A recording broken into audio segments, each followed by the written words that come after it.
Indonesians quasi compliant, the Japanese attempted to superimpose their own way of life upon the culture of the islanders, beginning with the training of the young.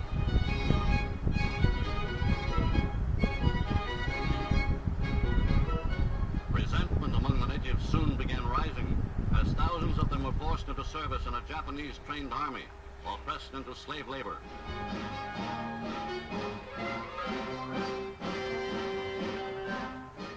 When the Indonesians found themselves being treated like conquered enemies, when Japanese seizure of their rice crops brought them to destitution and starvation, resentment rose to bitter hatred. In 1945, final defeat came to the Japanese. 3 days after the war's end, a committee of national leaders proclaimed the independence of the Republic of Indonesia, with Soekarno as president. Thus, on their own initiative, seizing the freedom promised 3 years earlier by the Dutch.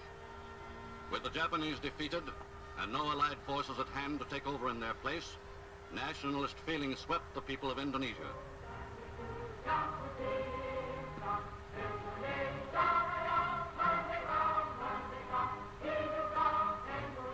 The Indonesian Republic was 6 weeks old before the first Allied forces returned to the Indies, and some 2,000 British troops, with a contingent of Dutch, landed at Batavia. But by that time, the nationalist government had grasped the opportunity to entrench itself in Java and Sumatra, and Republican extremists had fanned into flame the spirit of nationalism. Within a short time, the British, later relieved by Dutch forces, found themselves involved in fierce guerrilla warfare with desperate and determined nationalists. The fullest fury of the Indonesians was directed against their old rulers, the Dutch, many of whom returned from concentration camps to find themselves facing new ordeals.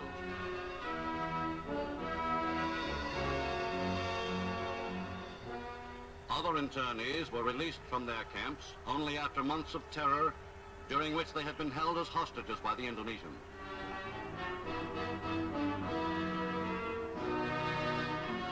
Over a year and a half of fighting elapsed before the signing of the Linggadjati Agreement interrupted hostilities.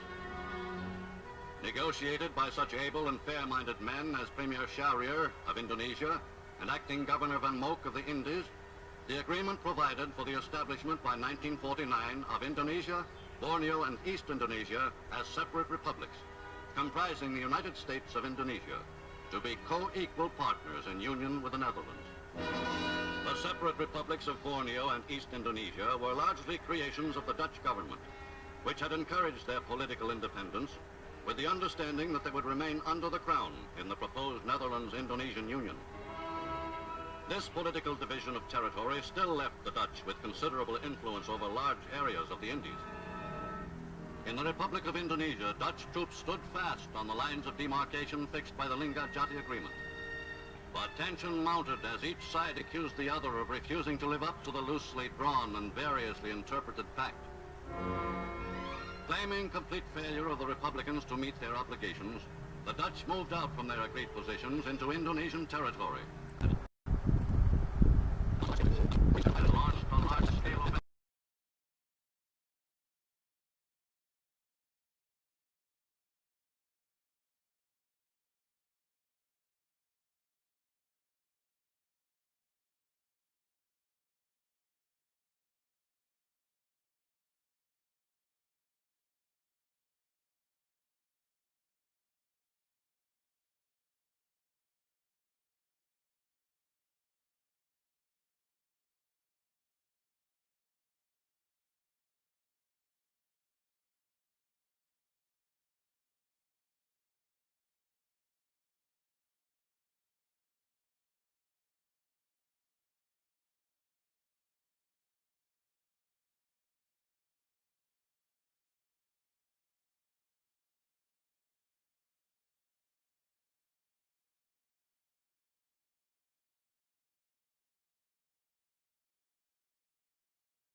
Burned enormous and valuable stockpiles of crude rubber and other commodities. They spared not even their own people, for by destroying the irrigation dams upon which much of the agriculture of the islands depended, they ruined native crops and brought destitution once more to hundreds of thousands.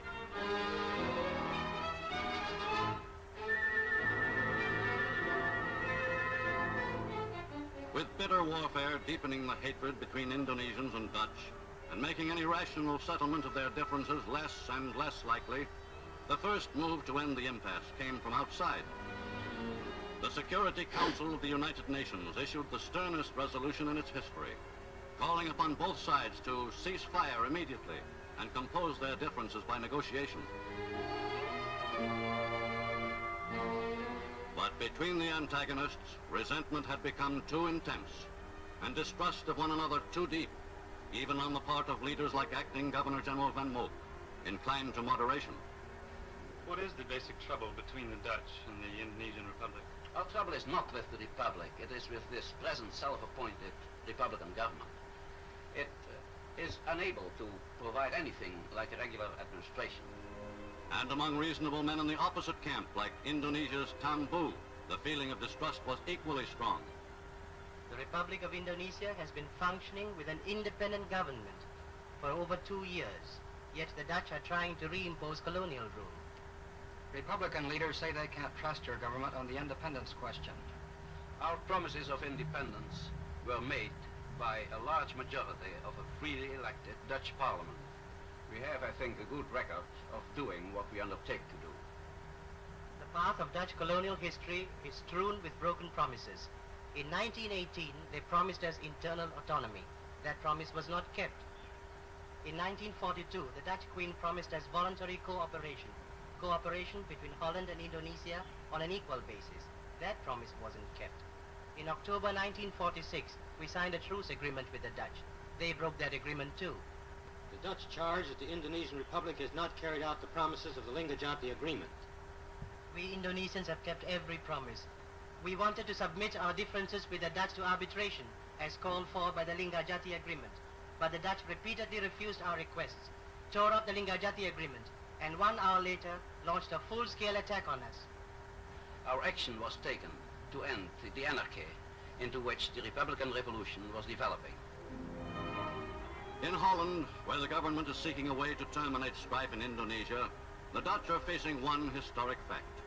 In Asia today, the world is witnessing the end of white domination over Asiatic peoples.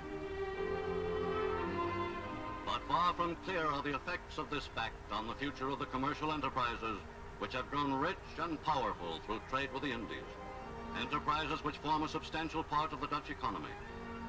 Upon this trade, which has flourished for over 300 years, still depends in large part Holland's position as a prosperous and progressive nation, and the enviable standard of living its people have traditionally enjoyed.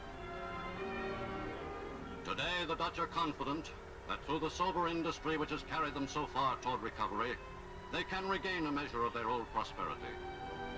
But they are nonetheless deeply concerned about the future that will be theirs if there should come to an end the empire which has made the Netherlands rich, respected, and great. Time marches on.